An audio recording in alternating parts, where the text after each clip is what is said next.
Hello and welcome back to the channel. Today we're gonna be tackling two issues.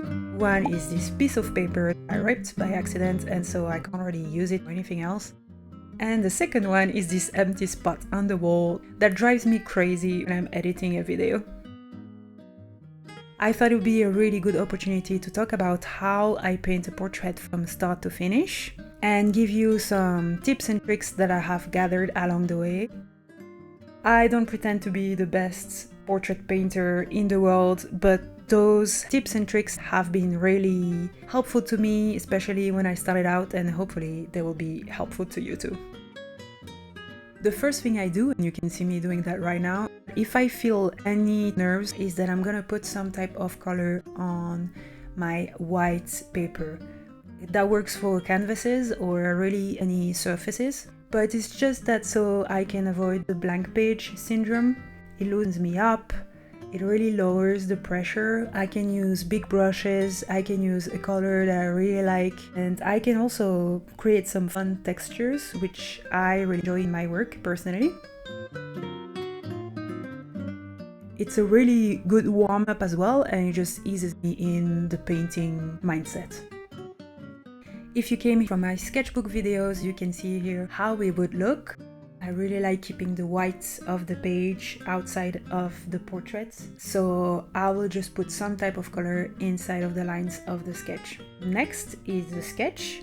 I've already done part of the work by choosing a great reference picture. I could definitely do an entire video on references, but I keep in mind when choosing my reference that I'm gonna be spending from 20 minutes to sometimes days on somebody's face, and I really want that face to speak to me. I don't follow the reference to a T, but I will use it for the values and the big shapes. But I might change the eye color, I might change the clothes. What I'm really looking for in that reference is that thing that stops me in my track and just gives me the feeling, oh, I really need to paint that person. I will take my time with the sketch. It's a part of the process that's really hard to film because you can't really see anything, and so it might be a bit boring and I tend to skip it. But to me, it's the pace of the painting, and in my experience, if I'm not happy with the sketch, I usually am not happy with the painting in the end. So I'm not rushing it. As you can see, I started painting the hat. It seemed like the easiest part of the portrait. At this stage, my main focus is to get more confident. And so starting with the easiest part of the painting will do that. I'll start with a small victory and I will take that with me when I paint harder parts of the portrait. Another advice that I got that was really helpful to me when I started out is to focus on one thing. And I still do that to this day. I want my faces to tell a story. For example, in this portrait in particular, I want her to look sneaky, cheeky, you don't really know. And that will be the main thing on which I'm gonna be basing all of my painting choices. And we'll see at the end if I manage to do that, you'll let me know. Focusing on one thing when you start painting portraits or anything for that matter is really helpful. There is so much to think about that being able to narrow it down just makes the process simpler and more enjoyable. For example, maybe you would like to get better at color mixing and you really want to be able to replicate the colors that you see. Maybe focus on that. Maybe you have a bit of a struggle with the proportions in the face and that's what you want to focus on. But focusing on one thing really helps. So today, as I said, I'm going to be focusing on the expression of the lady. But my reference picture has a really nice value change from the right side of the face to the left side of the face. And I'm going to try and get that right as well. On to the clothes. I'm gonna be abstracting the pattern on the jacket. I used to really hate painting clothes, but now that I keep them loose and fun. It's one of my favorite parts of the painting in a portrait.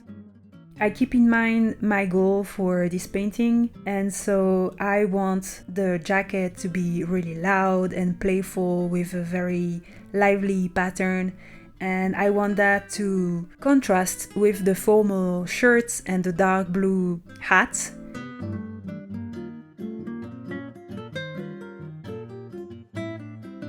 I want that cheeky, sneaky feeling to go through, and I want to communicate that also through her clothes.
And we finally start painting the face.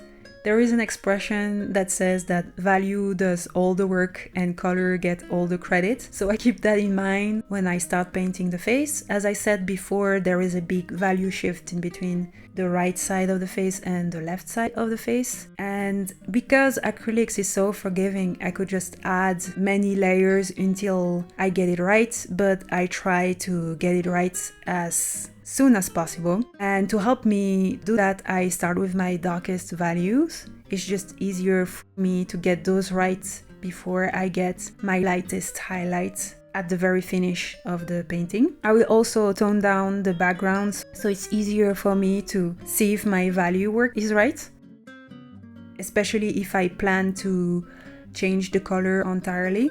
It's just easier to see your values that way, and the overall effect might change completely once you change the background color, so keep that in mind.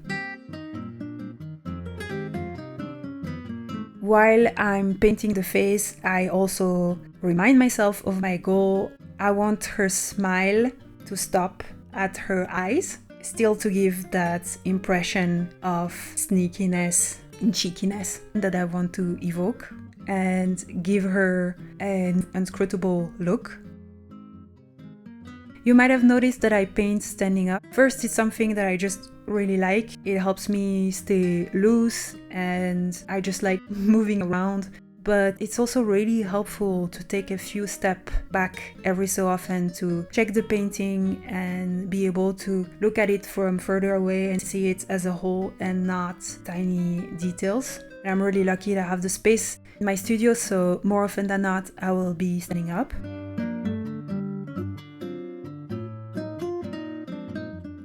And we are getting to the end of this video, and I want to share my last tip, and I think it's the most important one, especially when you're starting painting, portrait, landscapes, whatever, it doesn't matter, practice. That's what will make you better. And getting better might mean something completely different to you than it does to me, depending on your style and your goals. I personally like loose paintings. I like them to be wonky. I don't really mind if the proportions are not exactly right. I actually actively want that in my work.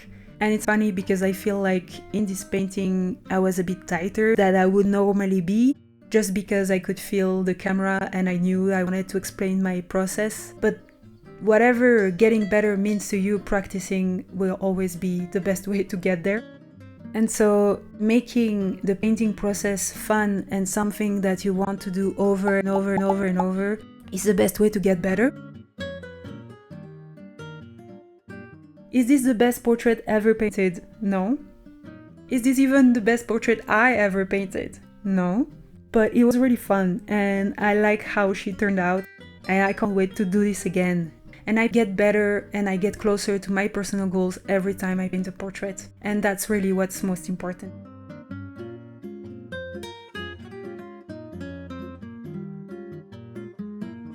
And so this is the final portrait. Let me know if you think I nailed the cheeky, sneaky expression.